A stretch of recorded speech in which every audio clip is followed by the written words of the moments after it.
it chapter by chapter, one bite at a time. So many adventures and mountains we can climb. Take it word for word, line by line, one bite at a time.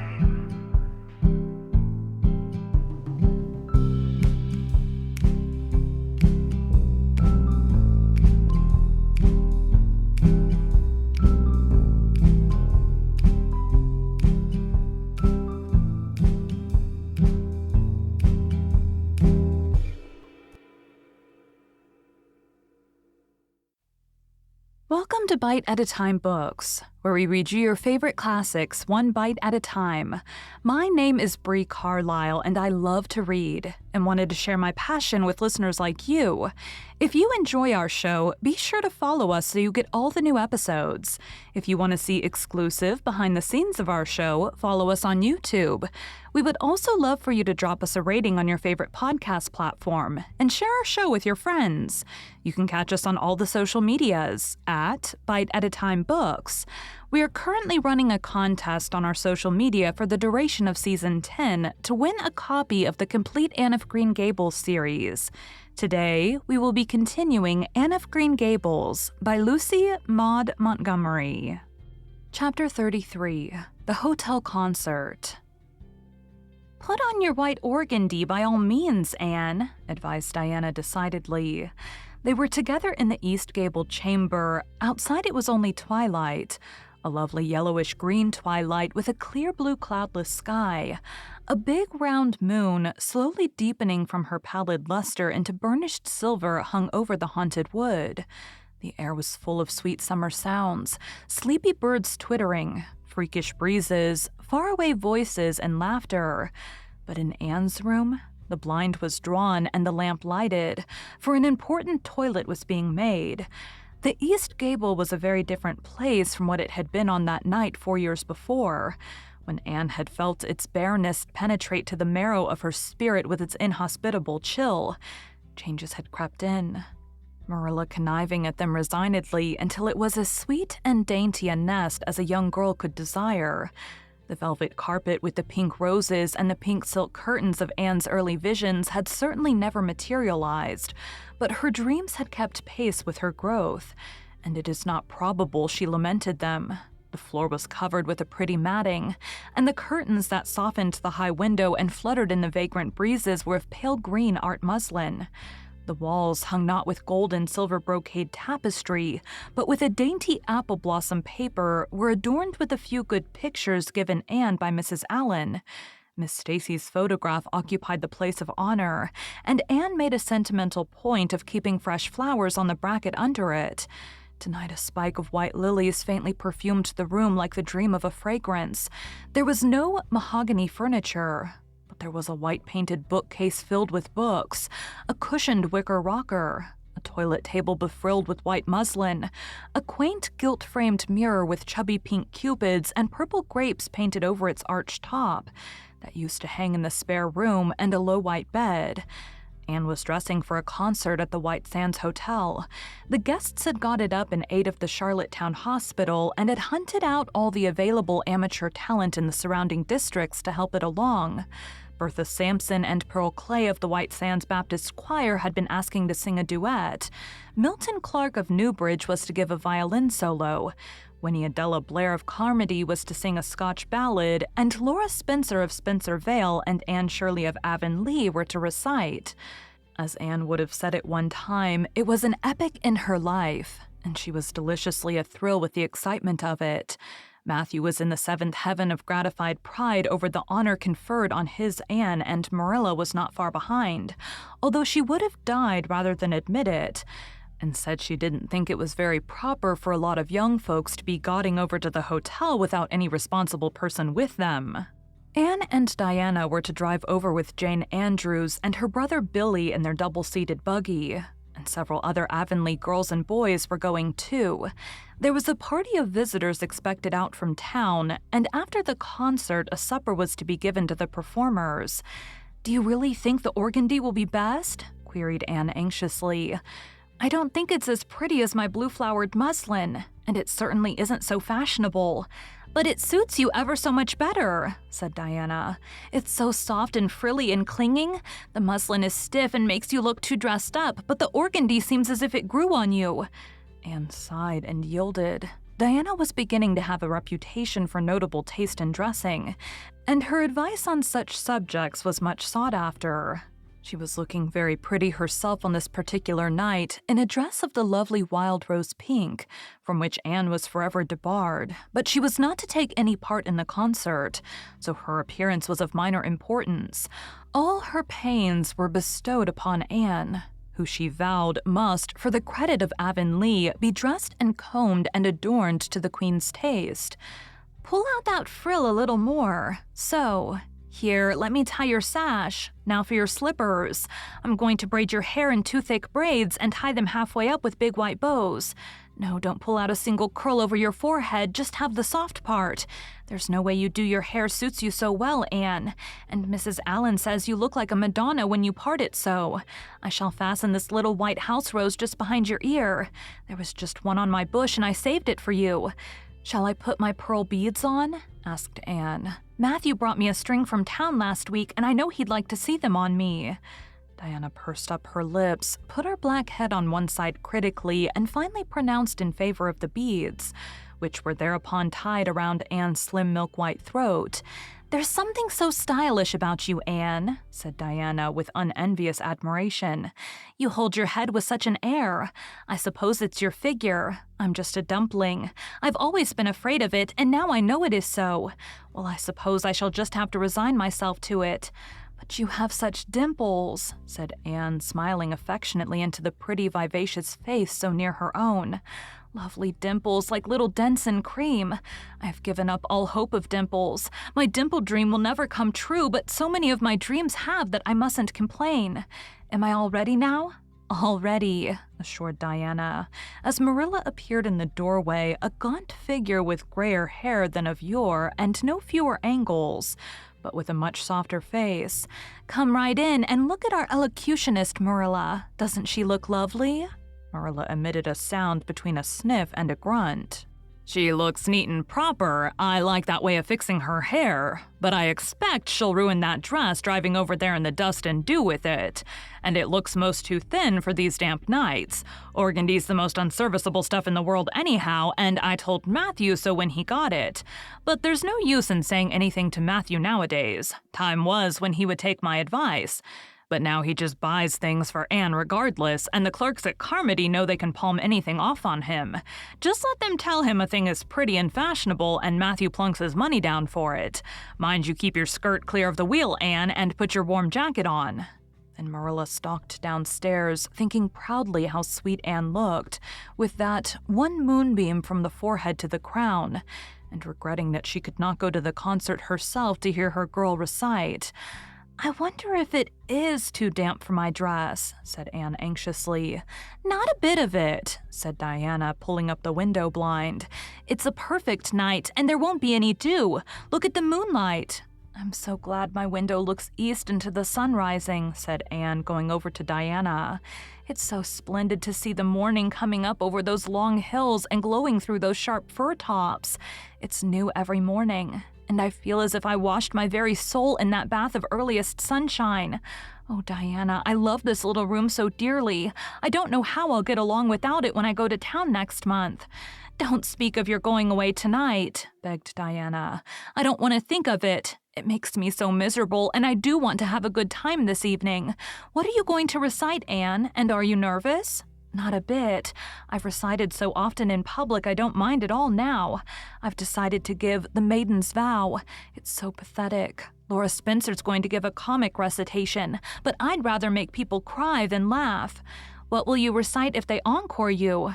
They won't dream of encoring me, scoffed Anne, who was not without her own secret hopes that they would, and already visioned herself telling Matthew all about it at the next morning's breakfast table. There are Billy and Jane now. I hear the wheels. Come on. Billy Andrews insisted that Anne should ride on the front seat with him, so she unwillingly climbed up. She would have much preferred to sit back with the girls where she could have laughed and chattered to her heart's content. There was not much of either laughter or chatter in Billy. He was a big, fat, stolid youth of 20 with a round, expressionless face and a painful lack of conversational gifts. But he admired Anne immensely and was puffed up with pride over the prospect of driving to White Sands with that slim, upright figure beside him. Anne, by dint of talking over her shoulder to the girls and occasionally passing a sop of civility to Billy, who grinned and chuckled and never could think of any reply until it was too late, contrived to enjoy the drive in spite of all. It was a night for enjoyment. The road was full of buggies, all bound for the hotel, and laughter. Silver Clear echoed and re-echoed along it. When they reached the hotel, it was a blaze of light from top to bottom. They were met by the ladies of the concert committee, one of whom took Anne off to the performers' dressing room, which was filled with the members of Charlottetown Symphony Club, among whom Anne felt suddenly shy and frightened and countrified. Her dress, which in the East Gable had seemed so dainty and pretty, now seemed simple and plain. Too simple and plain, she thought. Among all the silks and laces that glistened and rustled around her, what were her pearl beads compared to the diamonds of the big handsome lady near her? And how poor her one wee white rose must look beside all the hothouse flowers the others wore. Anne laid her hat and jacket away and shrank miserably into a corner. She wished herself back in the white room at Green Gables. It was still worse on the platform of the big concert hall of the hotel, where she presently found herself. The electric lights dazzled her eyes. The perfume and hum bewildered her. She wished she were sitting down in the audience with Diana and Jane, who seemed to be having a splendid time away at the back. She was wedged in between a stout lady in pink silk and a tall, scornful-looking girl in a white lace dress. The stout lady occasionally turned her head squarely around and surveyed Anne through her eyeglasses, until Anne, acutely sensitive of being so scrutinized, felt that she must scream aloud, and the white lace girl kept talking audibly to her next neighbor about the country bumpkins and rustic belles in the audience, languidly anticipating such fun from the displays of local talent on the program. Anne believed that she would hate that white lace girl to the end of life. Unfortunately for Anne, a professional elocutionist was staying at the hotel and had consented to recite. She was a lithe, dark-eyed woman in a wonderful gown of shimmering gray stuff like woven moonbeams, with gems on her neck and in her dark hair. She had a marvelously flexible voice and wonderful power of expression. The audience went wild over her selection. Anne, forgetting all about herself and her troubles for the time, listened with rapt and shining eyes. But when the recitation ended, she suddenly put her hands over her face. She could never get up and recite after that. Never. Had she ever thought she could recite? Oh, if she were only back at Green Gables. At this unpropitious moment, her name was called. Somehow Anne, who did not notice the rather guilty little start of surprise the white lace girl gave, and would not have understood the subtle compliment implied therein if she had, got on her feet and moved dizzily out to the front. She was so pale that Diana and Jane, down in the audience, clasped each other's hands in nervous sympathy. Anne was the victim of an overwhelming attack of stage fright. Often as she had recited in public, she had never before faced such an audience as this, and the sight of it paralyzed her energies completely. Everything was so strange, so brilliant, so bewildering. The rows of ladies in evening dress, the critical faces, the whole atmosphere of wealth and culture about her. Very different this from the plain benches at the debating club, filled with the homely, sympathetic faces of friends and neighbors. These people, she thought, would be merciless critics. Perhaps like the white lace girl, they anticipated amusement from her rustic efforts. She felt hopelessly, helplessly ashamed and miserable. Her knees trembled. Her heart fluttered. A horrible faintness came over her. Not a word could she utter. And the next moment she would have fled from the platform despite the humiliation which, she felt, must ever after be her portion if she did so. But suddenly, as her dilated, frightened eyes gazed out over the audience, she saw Gilbert Blythe away at the back of the room, bending forward with a smile on his face, a smile which seemed to Anne at once triumphant and taunting. In reality, it was nothing of the kind. Gilbert was merely smiling with appreciation of the whole affair in general, and of the effect produced by Anne's slender white form and spiritual face against a background of palms in particular. Josie Pye, whom he had driven over, sat beside him, and her face certainly was both triumphant and taunting. But Anne did not see Josie, and would not have cared if she had. She drew a long breath and flung her head up proudly, courage and determination tingling over her like an electric shock. She would not fail before Gilbert Blythe.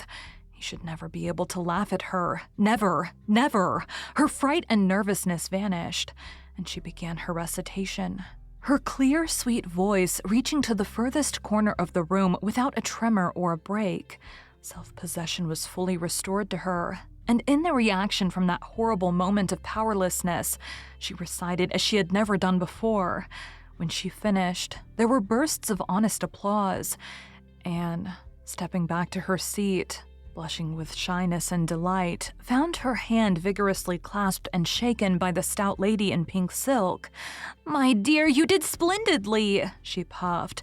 "I've been crying like a baby. Actually, I have. They're encoring you. They're bound to have you back." "Oh, I can't go," said Anne confusedly.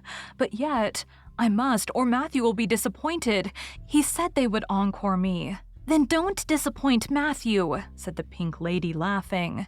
Smiling, blushing, limpid-eyed, Anne tripped back and gave a quaint, funny little selection that captivated her audience still further. The rest of the evening was quite a little triumph for her. When the concert was over, the stout pink lady, who was the wife of an American millionaire, took her under her wing and introduced her to everybody, and everybody was very nice to her. The professional elocutionist Mrs. Evans came and chatted with her, telling her that she had a charming voice and interpreted her selections beautifully. Even the white lace girl paid her a languid little compliment. They had supper in the big, beautifully decorated dining room. Diana and Jane were invited to partake of this also since they had come with Anne, but Billy was nowhere to be found, having decamped in mortal fear of some such invitation.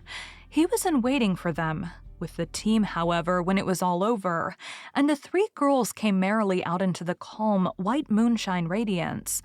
Anne breathed deeply and looked into the clear sky beyond the dark boughs of the fir. Oh, it was good to be out again in the purity and silence of the night. How great and still and wonderful everything was, with the murmur of the sea sounding through it and the darkling cliffs beyond like grim giants guarding enchanted coasts. "Hasn't it been a perfectly splendid time?" sighed Jane as they drove away. "I just wish I was a rich American and could spend my summer at a hotel and wear jewels and low-necked dresses and have ice cream and chicken salad every blessed day. I'm sure it would be ever so much more fun than teaching school. Anne, your recitation was simply great. Although I thought at first you were never going to begin. I think it was better than Mrs. Evans." "Oh, no, don't say things like that, Jane," said Anne quickly, "because it sounds silly. It couldn't be better than Mrs. Evans's, you know, for she's a professional and I'm only a schoolgirl with a little knack of reciting. I'm quite satisfied if the people just liked mine pretty well." "I've a compliment for you, Anne," said Diana. "At least I think it must be a compliment because of the tone he said it in. Part of it was, anyhow. There was an American sitting behind Jane and me. Such a romantic-looking man with coal-black hair and eyes. Josie Pye says he's a distinguished artist, and that her mother's cousin in Boston is married to a man that used to go to school with him. Well, we heard him say, didn't we, Jane? 'Who is that girl on the platform with the splendid titanian hair? She has a face I should like to paint.' There now, Anne, but what does titanian mean?" "Being interpreted, it means plain red, I guess," laughed Anne. "Titanian was a famous artist who liked to paint red-haired women." "Did you see all the diamonds those ladies wore?" sighed Jane. "They were simply dazzling. Wouldn't you just love to be rich, girls?" "We are rich," said Anne staunchly. "Why, we have 16 years to our credit, and we're happy as queens, and we've all got imaginations, more or less. Look at that sea, girls, all silver and shadow and vision of things not seen. We couldn't enjoy its loveliness any more if we had millions of dollars and ropes of diamonds. You wouldn't change into any of those women if you could. Would you want to be that white lace girl and wear a sour look all your life as if you'd been born turning up your nose at the world? Or the pink lady, kind and nice as she is, so stout and short that you'd really no figure at all? Or even Mrs. Evans with that sad, sad look in her eyes? She must have been dreadfully unhappy sometime to have such a look. You know you wouldn't, Jane Andrews. I don't know exactly, said Jane, unconvinced. I think diamonds would comfort a person for a good deal. Well, I don't want to be anyone but myself, even if I go uncomforted by diamonds all my life, declared Anne. I'm quite content to be Anne of Green Gables, with my string of pearl beads. I know Matthew gave me as much love with them as ever went with Madame the Pink Lady's jewels. Thank you for joining Bite at a Time Books today, while we read a bite of one of your favorite classics. If you enjoy our show, be sure to follow us so you get all the new episodes. If you want to see exclusive behind the scenes of our show, follow us on YouTube. We would also love for you to drop us a rating on your favorite podcast platform and share our show with your friends. You can catch us on all the social medias at Bite at a Time Books. We are currently running a contest on our social media for the duration of Season 10 to win a copy of the complete Anne of Green Gables series. Again, my name is Bree Carlile, and I hope you come back tomorrow for the next bite of Anne of Green Gables.